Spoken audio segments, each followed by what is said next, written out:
요한복음 15장 강의 마지막 시간입니다. 요한복음 15장 첫 시간에 주님과의 교제를 통한 이 접속의 중요성에 대해서 말씀을 드렸습니다.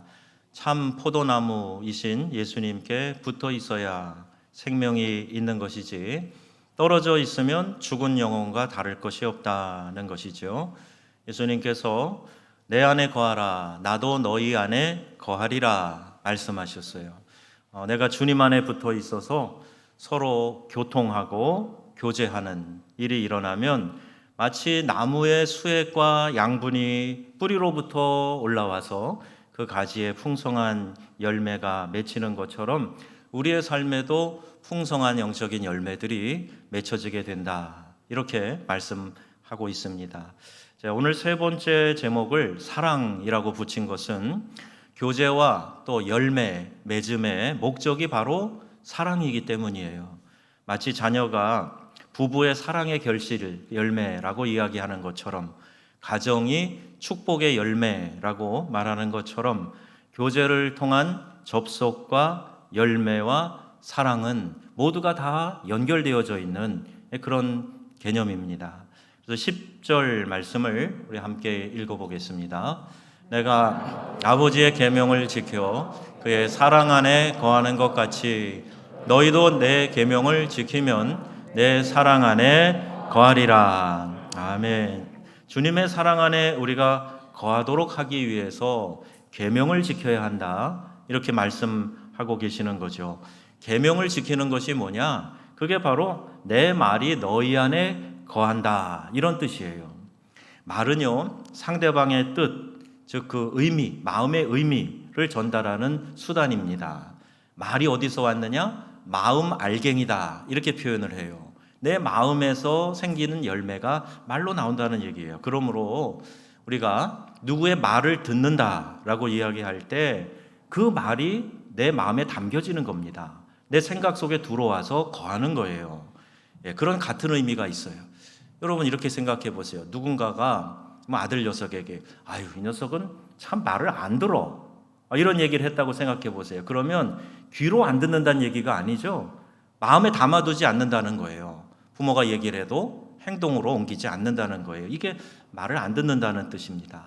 우리가 주님의 말을 잘 듣는다는 것은 그분의 계명을 잘 지키는 거예요. 그분의 말씀을 잘 내 삶 속에서 지켜나가는 것을 의미하는 거죠. 내 말이 너희 안에 거하면, 즉 내 말을 잘 들으면 무엇이든지 원하는 대로 구하라. 그리하면 어떻게 해요? 이루리라 말씀하시는 거예요. 계명을 잘 지키면, 말을 잘 들으면, 그러면 너희가 그 말 가운데에서 거하면서 기도하는 모든 것들이 다 이루어지게 될 것이다. 이렇게 말씀하는 거죠. 말씀은요, 결국 주의 계명을 지켜 행하는 자가 구하는 것을 응답받는다라는 그런 이야기 아니겠습니까? 가끔 보면 교인들 중에 참 핑계가 많은 경우가 있어요. 이해 못하는 건 아닙니다만은 그 핑계 속에 내가 갇히고 숨으려고 하는 그런 경우들을 보게 됩니다. 주님 날 아시잖아요. 내 형편과 사정 아시지요.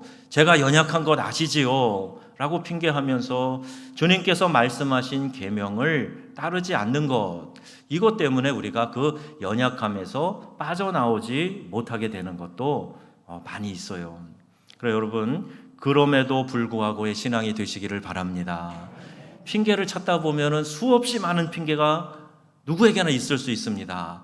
그러나 그럼에도 불구하고의 신앙을 가지면 그걸 넘어설 수 있는 힘과 용기가 생길 줄로 믿습니다. 어차피 여러분 내 힘이 아니라 우리가 하나님의 능력으로 산다고 하지 않습니까? 그러면 계명을 지키고 따르는 것도 내 힘이 아니에요. 이것도 하나님의 능력으로 지켜지게 되고 그 하나님의 능력으로 계명을 내 삶 속에서 실천할 수 있게 되는 거죠. 하나님이 할 수 있도록 힘 주시는 줄로 믿습니다. 그래서 우리에게 뭘 요구하시느냐? 기도하라고 하시는 거예요. 아, 그렇구나. 어차피 하나님이 다 하시는데 왜 기도하라고 하실까?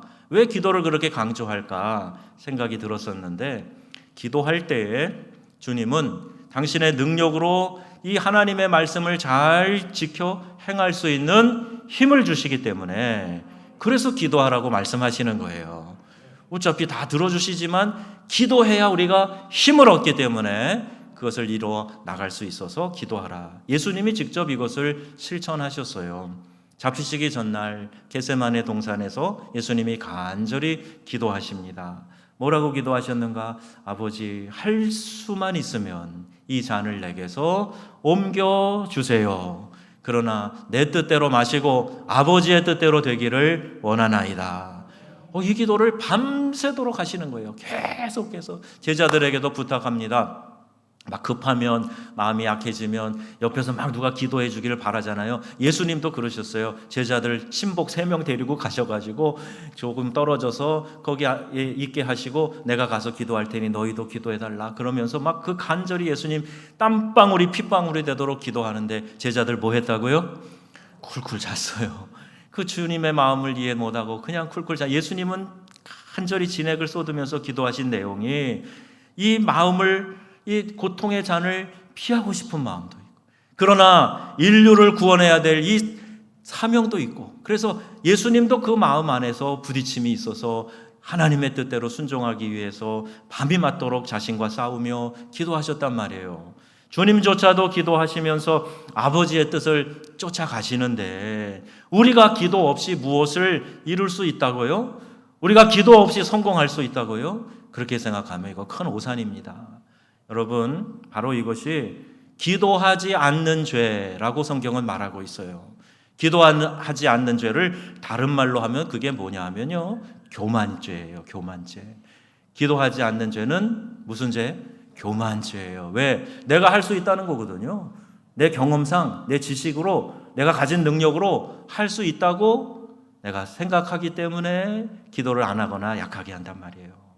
여러분, 주님의 계명을 잘 지키기 위해서는요, 무엇이 주님의 계명인지 먼저 알아야 되겠죠.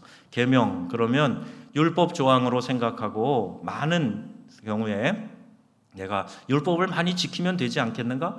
율법을 잘 지켜 행하면 되지 않겠는가? 이렇게 생각을 한단 말이에요. 예수님 당시에 바리새인과 서기관들도 그랬습니다. 그런데 그 율법의 많은 조항들을 하나도 어김없이 다 지킬 수 있겠는가? 어차피 다 지키지 못할 거면 율법을 준수하지 못하는 건데 어떡하란 말인가? 그러니까 율법을 지키려고 막 애를 썼던 사람들이 뭐를 느끼냐? 한계를 느끼는 거예요. 어차피 이 율법은 내가 다 지킬 수 없구나. 아이고, 나의 본성은 죄인이구나. 어쩔 수 없네. 그러면서 자포자기하게 만드는 거죠. 그러면서 뭘 구해요? 하나님의 은혜를 구하는 겁니다. 내 형편은 이렇지만, 나는 이렇게 연약하지만 하나님께서 도와주셔야, 은혜를 베풀어 주셔야 내가 구원도 얻고 이 문제 해결될 줄로 믿습니다. 이런 마음으로 하나님 앞에 나아가도록 율법을 우리에게 주신 겁니다. 율법이 나쁜 건 아니지만 온전히 지킬 수 있는 것도 아니에요. 그런데 바리새인들과 서기관들 보세요. 율법의 의를 주장합니다. 내가 이걸 이만큼 잘 지켰다는 것을 자랑하고 싶어요. 그래서 채워지지 않는 공백을 위선으로 채우는 거예요. 그런 척하는 겁니다. 다 안 되는데 되는 척하는 겁니다. 믿음 없는데 있는 척하는 거예요. 그래서 예수님께서 그들의 종교적인 위선을 강하게 책망 꾸짖으신 거죠. 어느 날 한 사람이 주님께 찾아옵니다. 선생님, 무엇을 해야 영생을 얻을 수 있습니까? 예수님이 물어봐요. 이 사람 율법에 정통한 율법학자 아니에요? 그러니까 율법에는 뭐라고 기록되어 있느냐 물어보세요. 그랬더니 자기가 가진 지식을 총동원해서 자랑 삼아서 요약해가지고 이야기합니다. 뭐라고 이야기합니까? 내 마음과 목숨과 뜻을 다해서 주 너의 하나님을 사랑하고 내 이웃을 내 자신같이 사랑하라는 것입니다. 이렇게 대답을 했어요. 아주 좋은 대답입니다. 정답이에요. 성경에 있는 많은 율법을 잘 요약을 했습니다. 그래서 예수님이 맞다, 내 말이 옳도다 인정을 해주셨어요. 그 다음 말씀이 중요해요. 이를 행하라, 그러면 살리라. 알기는 잘 아는데 그 율법을 삶으로 실천하지 못하는 그런 약점이 분명히 있었던 거죠. 마태복음 22장 40절에 말씀합니다. 이것을 뭐라고 말씀하고 있는가? 읽어볼까요? 이 두 계명은 온 율법과 선지자의 강령이니라. 구약의 모든 선지자들의 외침, 율법, 강령, 이 모든 것이 다 한마디로 요약이 될 수 있는데 하나님 사랑하고 이웃 사랑하라, 이걸로 요약이 된다는 말이죠. 그렇다면 우리가 하나님의 계명을 지키고 있느냐 지키지 않느냐 하는 것은 우리가 하나님의 마음과 하나님을 마음과 뜻을 다해서 목숨을 다해서 사랑하는지, 그리고 이웃을 내 자신처럼 사랑하고 있는지, 이것을 생각해 보면 답이 쉽게 나옵니다. 내가 하나님의 계명을 잘 지켜, 말은 그렇게 하는데 실제로는 하나님을 간절하게 내 마음과 목숨과 뜻을 다해서 사랑하지도 않으면서 하나님의 계명을 잘 지키고 있어. 이거 틀린 얘기라는 거예요. 이웃을 미워합니다. 정죄합니다. 따돌립니다. 그러면서도 나는 하나님의 계명을 잘 지키고 있어. 이게 아니라는 얘기예요. 계명은 딱 이 두 단어로 요약이 됩니다. 하나님 사랑, 이웃 사랑이에요. 이것을 지금 잘 지키고 있어야, 그래야 내가 주의 말씀을 잘 듣는 거고, 그래야 내가 삶의 열매를 맺는다. 사도 요한은 이 계명을 다시 한번 강조해서 새 계명을 너희에게 주노니 서로 사랑하라, 이렇게까지 말씀을 하셨어요. 형식과 위선으로 채워진 율법주의가 아닌 서로 사랑하라 주님의 명령을 그들이 잘 준행하는 거, 이게 계명을 지키는 거고, 이 계명을 지키는 사람이야말로 주님 안에 거하는 사람이고, 그 거하는 사람이 바로 열매를 맺는 삶을 살게 된다는 말씀입니다. 이 풍성한 결실의 계절에 여러분, 이 성령의 열매, 우리가 주님 안에 거하면서 말씀 가운데 살아가면서 그 가운데 맺는 이 성령의 열매, 주렁주렁 맺는 우리 성도님들 다 되시기를 주님의 이름으로 축복합니다. 오늘 17절 말씀에도 이렇게 말씀하고 있어요. 함께 읽겠습니다. 내가 이것을 너희에게 명함은 너희로 서로 사랑하게 하려 함이라 말씀하네요. 접속과 열매에 대한 말씀을 쭉 하셨는데 그 목적이 뭐냐? 너희가 서로 사랑하게 하려 하는 거다. 그러니까 접속과 열매와 사랑, 이게 그렇게 연결되어져 있다는 거예요. 사랑을 위해서, 이게 목적인 거죠. 그래서 주님과 교제를 통한 접속을 하고, 그래서 거기에서 열매를 맺고 그 결과로 사랑을 나눈다는 거예요. 하나님은요, 그 본질 자체가 사랑이신 분입니다. 요한일서 4장 8절에 하나님은 사랑이시라. 한마디로 하나님에 대해서 정의가 나와 있어요. 하나님이 어떤 분입니까? 그러면 한마디로 요한일서 4장 8절 들이대면 됩니다. 하나님은 사랑이시다. 그리고 하나님의 본질이 사랑이세요. 그 하나님이 사랑을 실천하신 아주 그 극점이 뭐냐? 요한복음 3장 16절 아닙니까? 하나님이 세상을 이처럼 사랑하사, 어떻게 사랑했냐면 독생자, 하나뿐이 없는 유일한 아들, 독생자 예수 그리스도를 우리에게 주셨으니, 우리를 구원하시기 위해서 그 하나님의 견딜 수 없는 사랑이 결국 하나뿐인 아들 예수 그리스도를 우리에게 보내주신 것이라는 말이에요. 그래서 그 예수님이 십자가에 달려 구원의 대사명을 완성하실 때 엘리 엘리 라마 사박다니 그러면서 간절히 하나님과의 그 관계의 단절됨을 절규하며 부르짖을 때 아버지이신 하나님이 귀를 막으시고 가만히 계셨어요. 왜? 예수님이 십자가에 죽으셔야 죄값을 치르고 우리를 다 구원하실 수 있기 때문에 그렇습니다. 여러분, 우리를 구원하신 하나님의 목적이 사랑이시고, 우리를 이 땅에 나게 하시고 이 땅에서 살게 하시는 하나님의 목적이 사랑이시다 하는 사실을 여러분 기억하시기를 바랍니다. 금묵자흑이라는 말이 있지요. 먹을 가까이 하면 검은 물 들어요. 하나님을 가까이 하면 하나님은 사랑의 본체이시기 때문에 사랑에 물들기 마련입니다. 그러므로 이웃을 사랑하게 되고 하나님을 가까이 하면서 하나님을 사랑하게 되는 거예요. 이웃을 사랑하되 어떻게 사랑하라 그랬냐? 내 자신처럼 사랑하라. 옛날 개역 성경에는 내 몸처럼 사랑하라 그랬어요. 여러분, 우리가 내 몸을 아끼고 사랑하는 것은 정말 끔찍할 지경이에요. 얼마나 내 몸을 아끼고 사랑하는지 몰라요. 아까울 게 하나도 없지요. 예쁜 얼굴 만들기 위해서 성형하는데 말 그대로 뼈를 깎는 아픔을 견뎌냅니다. 턱뼈도 깎고 광대뼈도 깎고 정말 뼈를 깎는 아픔을 통해서도 예뻐지고 싶어요. 내 몸을 그렇게 아름답게 만들고 싶어요.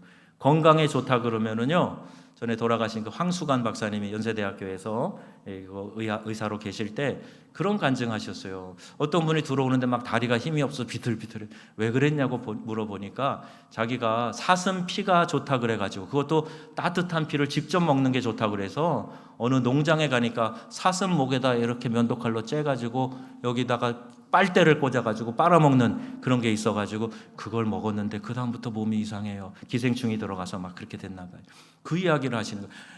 몸에 좋다 그러면은 사슴 목에다가 빨대 꽂아가지고 빨아먹는데, 그 사슴이 가만히 있습니까? 그랬더니 아니 돌아다니죠. 그럼 어떻게 돌아다니면서 빨아먹었다 그래요.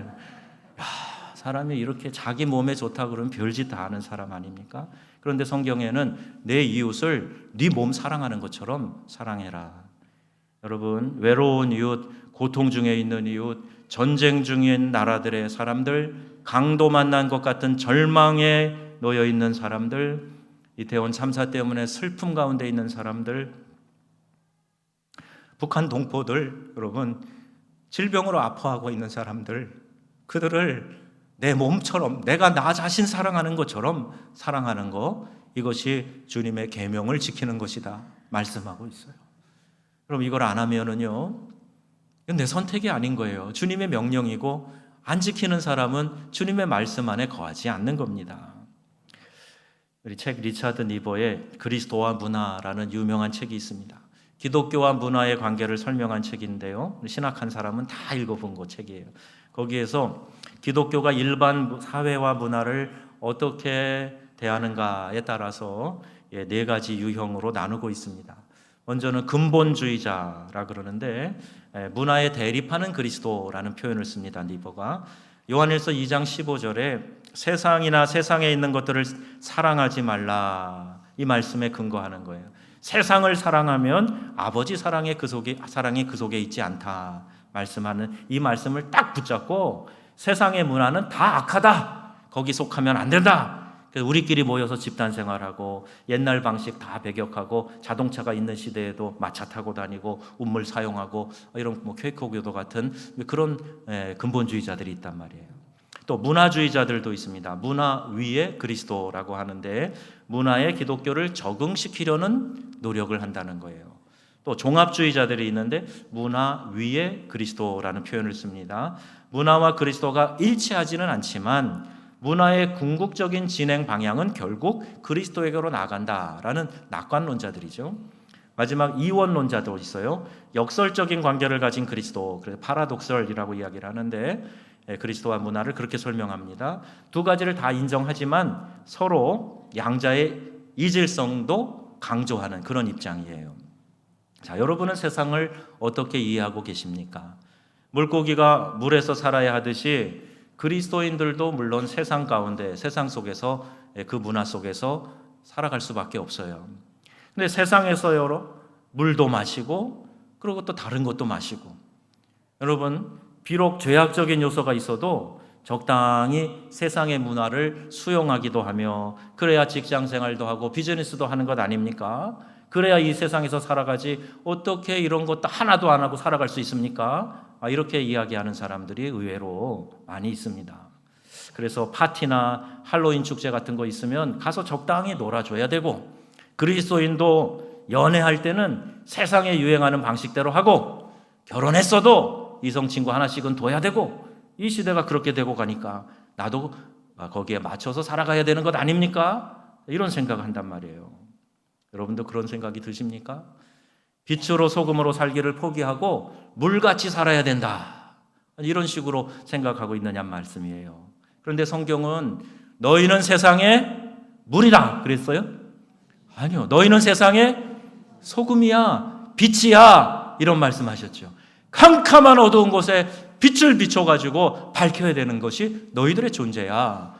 썩어가는 세상에서 소금의 역할을 하면서 방부제 역할을 하면서 맛을 내는 것이 너희 그리스도인들이야, 이렇게 말씀하지, 물처럼 살아라, 적응하면서 적당히 살아야 사람들이 너희들 융통성 있다 그러고 좋아하잖아, 이거는요 하나님의 뜻은 아닙니다. 로마서 12장 2절 말씀이에요. 같이 읽겠습니다.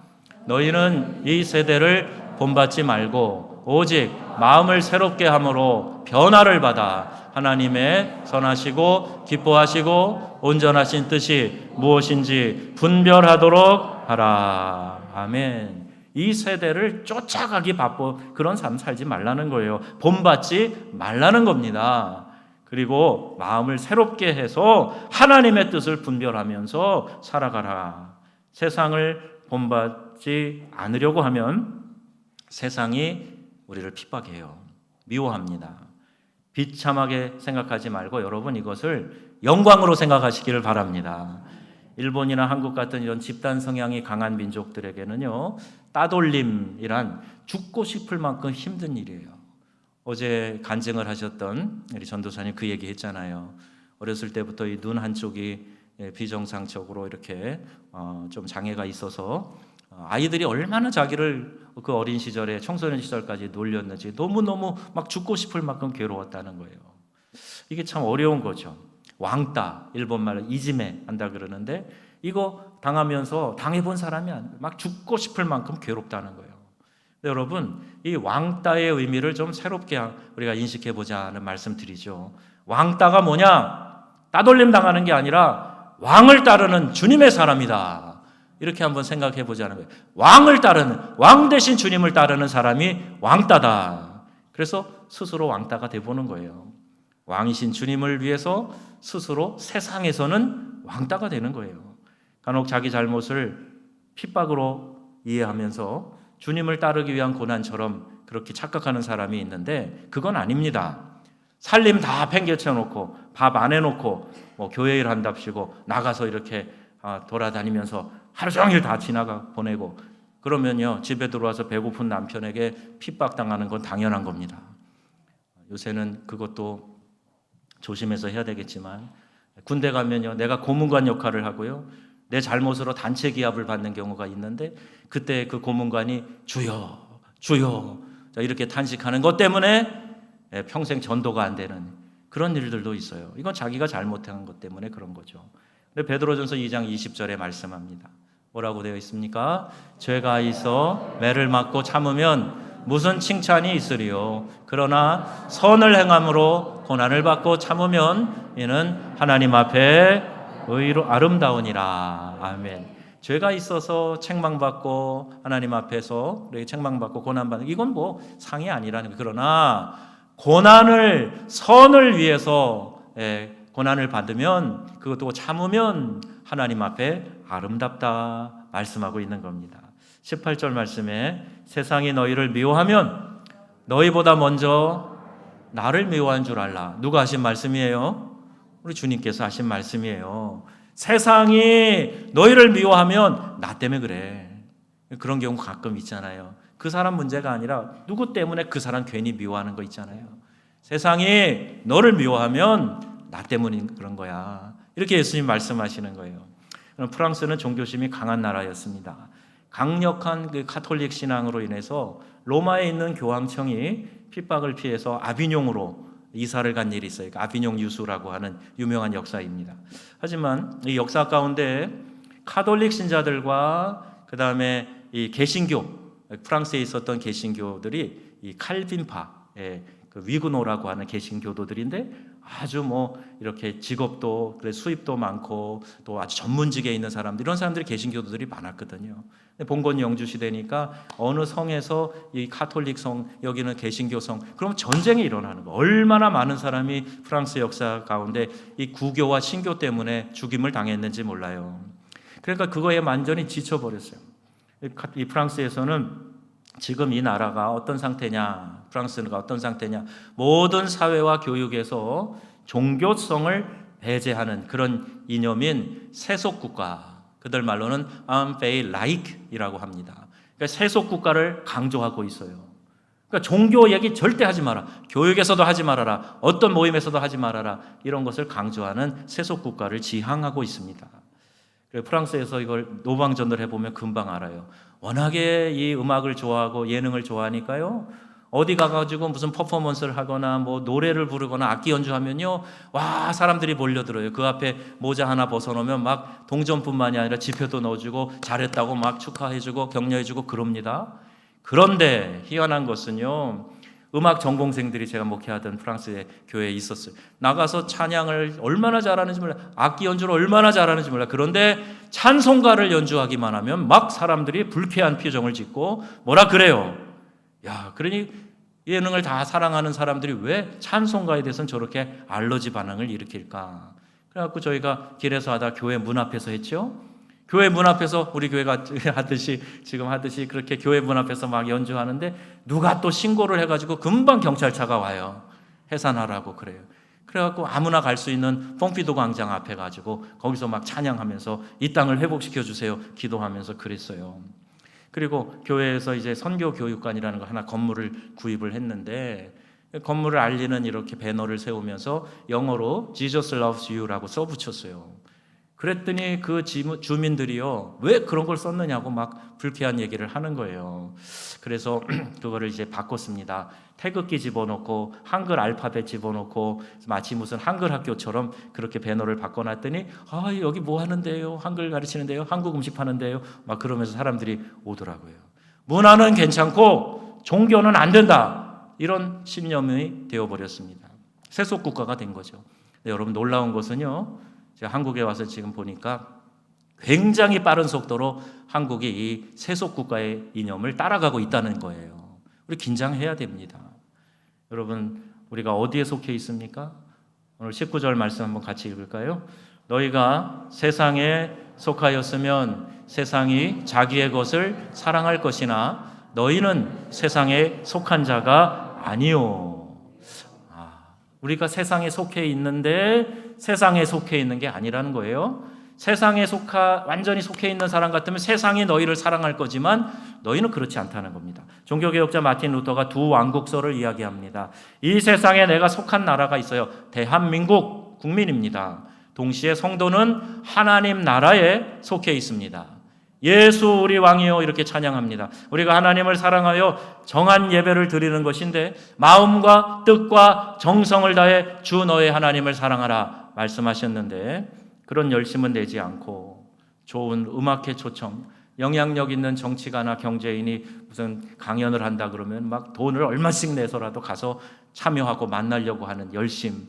여러분, 그런데 하나님 만나려는 데는 열심을 내지 못하고 이런저런 핑계만 대고 그러면 그걸 하나님이 기뻐하시겠습니까? 그 삶이 복된 삶이 될 수 있겠습니까? 여러분 한번 생각해 보세요. 기억하시기 바랍니다. 뜻을 정하고 왕의 진미를 먹지 않았던 다니엘과 세 친구가 더 건강했다는 이야기, 여러분 기억하셔야 해요. 왕 외에 다른 신에게는 절대로 절하지 않겠습니다. 왕의 명령이 내려졌는데 그 30일 동안 잠깐 이렇게 숨어 있으면 될 텐데 그거 신경 쓰지 않고 왕의 명령이 있으나 예루살렘을 향하여서 늘 하던 대로 창문을 활짝 열어놓고 하루 3번씩 누가 보든 누가 듣던 상관하지 않고 하나님 앞에 기도했던 다니엘, 얼마나 멋집니까? 이 시대는 여러분 이런 믿음의 사람이 필요합니다. 다니엘 얘기를 하면 와, 멋있다, 훌륭하다, 잘 됐네 이야기를 하는데, 그런데 여러분 내 삶에 조그마한 손해만 있으면, 어려움이 닥치면, 핍박이 있으면 그러면 그냥 쏙 들어가 버리고 믿지 않는 사람인 척 행세하는 거, 이거 하나님이 어떻게 보실까? 삶에 조그만 어려움이 닥치면 어찌할 줄 몰라갖고 발을 동동 구르면 아버지 되신 하나님 우리를 바라보실 때 얼마나 민망하실까? 그런 생각 해봅니다. 우리에게는요, 성경에 나오는 수많은 이적과 기사, 절망의 나락에서 건진받은 승리의 이야기, 이런 거는요, 참 믿기 어려운 사건이다. 이 시대에는 자꾸 이렇게 치부하려고 그래요. 그저 동화 정도로 이해하는 그런 영향력밖에는 없는 것으로 자꾸 전락시키려고 그래요. 19절에 보시면 너희는 세상에 속한 자가 아니요 도리어 내가 세상에서 택하였기 때문에 세상이 너희를 미워하느니라. 이 말씀 여러분 잘 기억하셔야 돼요. 교회라는 말은 에클레시아라 그랬잖아요. 이 말의 정의는 세상으로부터 부름받은 사람들의 모임이란 뜻입니다. 주님이 택하셔서 불러 모았다는 얘기예요. 사명 감당하라고. 그러면 여러분 생각해 보세요. 누가 책임지는가? 불러 모은 사람이 책임집니다. 쉬운 예로 군대를 여러분 이제 남자분들 가는데 누가 우리의 장정들을 군대로 불러요? 나라가 부르는 거예요. 그럼 병역의 의무를 하기 위해서 군대 갑니다. 그러면 그 사람들이 먹고 입고 쓰고 하는 거 누가 책임집니까? 나라가 책임지는 거예요. 왜? 불러 모았으니까 책임지는 겁니다. 하나님이 우리를 에클레시아 불러 모으셨어요. 사명 감당하라고. 책임 누가 지셔요?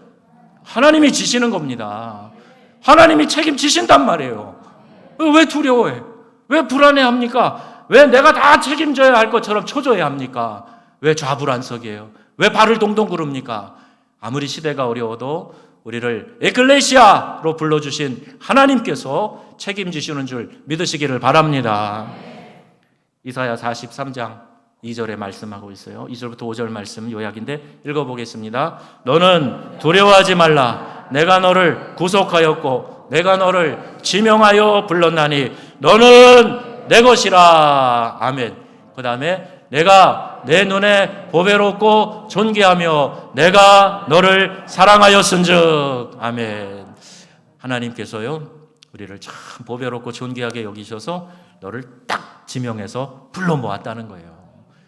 이 말씀을 하고 계시네요. 하나님의 사랑을 받고 세상에 미움 받아도 좋다, 이런 용기 낼 수 없을까요? 사랑받는 것과 인정받는 것 좀 다르다는 생각을 해요. 내가 누굴 참 안 좋아해요. 기질과 성향이 안 맞아서 그 사람 싫어할 수 있어요. 어떤 경우에는 미워하기까지 합니다. 미워하지 말라 그랬는데 막 미워해요. 그런데요, 그런 상황에서도 그 사람의 능력이나 성실성, 정지성 이런 것들은 인정할 수 있어요. 내가 별로 달갑게 여기지 않고 미워하기까지 해도 그 사람의 능력이 있어. 성실해. 그래도 그 사람은 사람 되면 괜찮아. 그거 인정한단 말이에요. 그러니까 세상에서 미움받아도 오히려 세상에서 인정받을 수 있다는 얘기를 하는 겁니다. 군대 생활, 사회생활 할 때 남자들은요, 음주, 음란, 퇴폐 유혹을 많이 받습니다. 이상하게 이 술에 취하면 이 세 가지가 같이 가요. 3종 세트예요, 이게. 그때 다니엘처럼 뜻을 정하고 나 술 안 마셔, 나 포르노 안 봐, 룸사롱 나 안 가 라고 버티면 엄청 미움받는다 그러죠. 군대에서도 저도 보니까요, 아이고 참 제 신분이 그래서 제 늦게 군대 갔잖아요. 되게 유혹이 많고 시험이 많더라고요. 안 해요. 그러면 막 핍박이 많아요. 세상의 원리는 참 이상합니다. 사람이 아무리 째째한 사람도요, 담배 인심 그렇게 좋아요.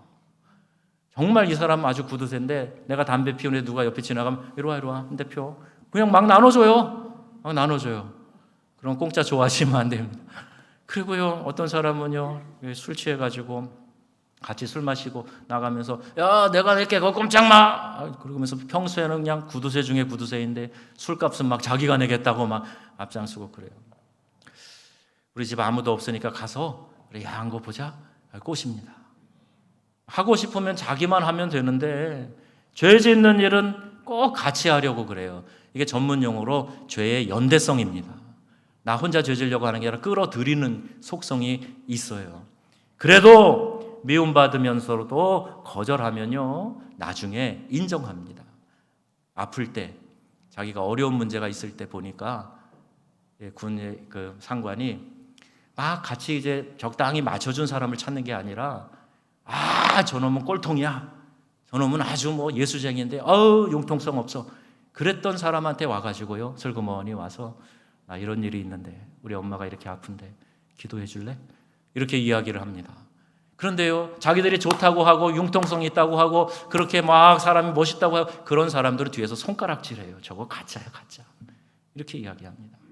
적당히 타협한 사람은요, 그들도 알아요. 그래서 비웃고 무시하지만 내가 마음에 안 들고 싫어한다 그랬는데도 저 사람 그래도 하나님 믿는 사람이야. 저 사람 그래도 하나님 두려워할 줄 아는 사람이야. 정직한 사람이야. 성실한 사람이야. 이렇게 속으로 인정한다는 얘기예요. 여러분, 어떤 사람이 되기를 원하십니까? 우리 주님을 뜨겁게 사랑하시기를 바랍니다. 그리고 주님과 교제할 때 생기는 그 사랑의 에너지를 가지고 우리 이웃을 내 자신처럼 우리 함께 사랑하는 그런 공동체가 되기를 바랍니다. 주님의 은혜와 평강이, 우리 하나님의 사랑이 우리 모두에게 풍성한 우리 복된 가을 열매 맺는 이 계절 되기를 우리 주 예수님의 이름으로 축원합니다. 아멘. 우리 함께